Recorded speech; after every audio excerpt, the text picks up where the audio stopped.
We have a fourth position player that's going to be joining our game, and anytime you walk up to a blackjack game, the first thing you need to notice is where they are, either in their single deck that they're dealing or in the shoe that they're playing out of.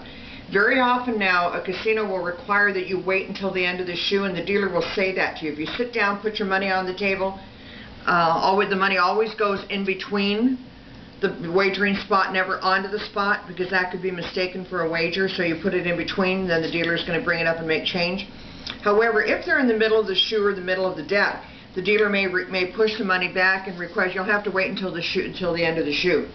The reason they do that, if you've seen the game or the movie 21, very often there are people who play this game as partners, and if one person is sitting on a table, partners or teams, one person is sitting on the table or two people are sitting in a game and it starts to look positive, or the count starts to change in the deck where there's a lot of high value cards, which supposedly makes it more beneficial for the players, they'll make signals to their cohorts who are roaming around behind them to join in any empty spots in the game.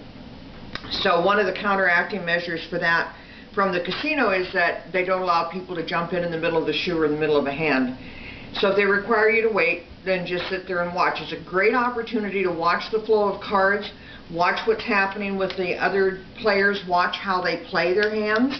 That's a really important part when you're playing in a game and putting your money on the table. You want to be playing with people who really understand the rules of the game. If you get on a table and say we got around, well, we'll get there in a minute, 4 or 14 is going to hit, 14 is going to stay, 12 is going to hit, too much, that person loses, 18 against an 8 is going to stay. Say that this person would decide to split their tens. To me, that would be the time I would pick my money up and walk out of the game. Because splitting tens is the second stupidest thing that people do in this game. And anybody that's going to do that doesn't really have any regard for the rest of the table. So it's not necessarily a game you want to play in if you have a choice. Player or dealer has 14, dealer has too many. So this one's a winner, this one's a winner, and that one's a winner. Okay, when you play at a table, and now it's time to shuffle, so we're going to do that.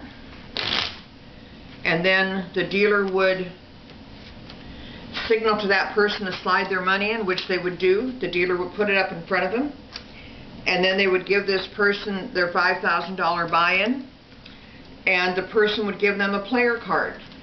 The player card is what tracks the play within the casino.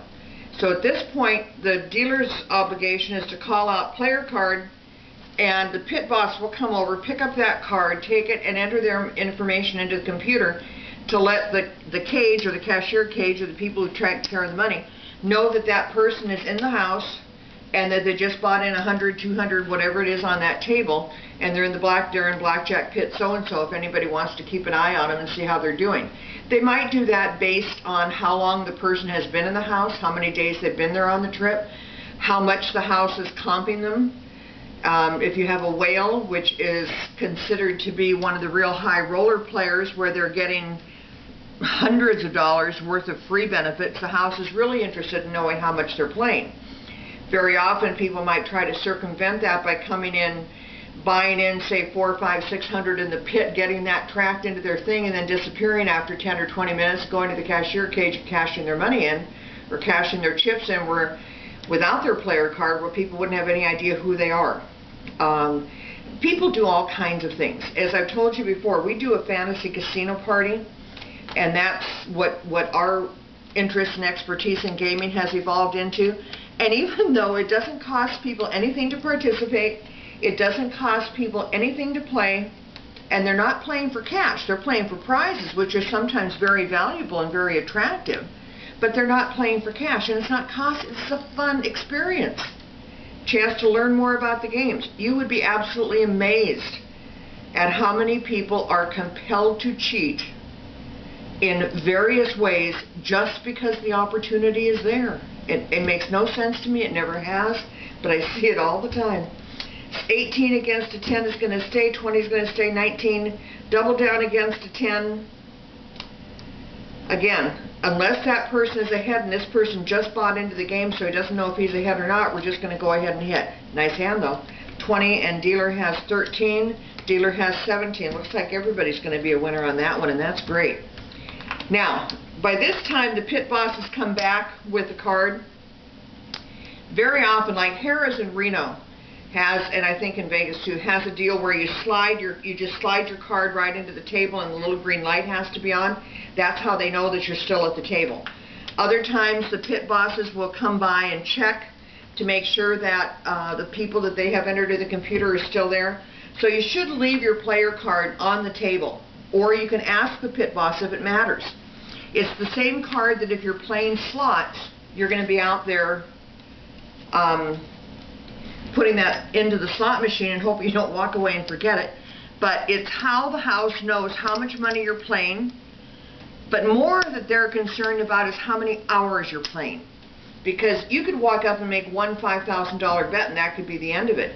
The house is more interested in how long people play, because the longer you play, the more chance they have at getting your money out of your pocket. So they're going to be tracking, when they decide on the comps that they're going to give you, they're going to be comping your room, your food, your beverage, sometimes even transportation, based on the fact that you're a longevity player, generally, and or a high stakes player. So one or the other, that's what they're interested in finding out. 17 against a 10 is going to stay, 9 is going to hit, 17 is going to stay, 8 is going to hit, 12 is going to hit. Dealer has 13, 14, 19. So this one's a 20, he's going to get paid. So the comp stuff you want to be careful of and you want to watch for is make sure you're getting your, if you want to play that game. I personally don't play that game, but if you want to play that game, you'll get, you know, food, beverage, room, trips, whatever, but you're locked into them playing in one particular location. My favorite is just to play, hope I'm going to win, and then I can go and play wherever I want to play. But if you want to play the comp game, make sure you get your play tracked. It's the way you get all those extra benefits. Thank you and good luck.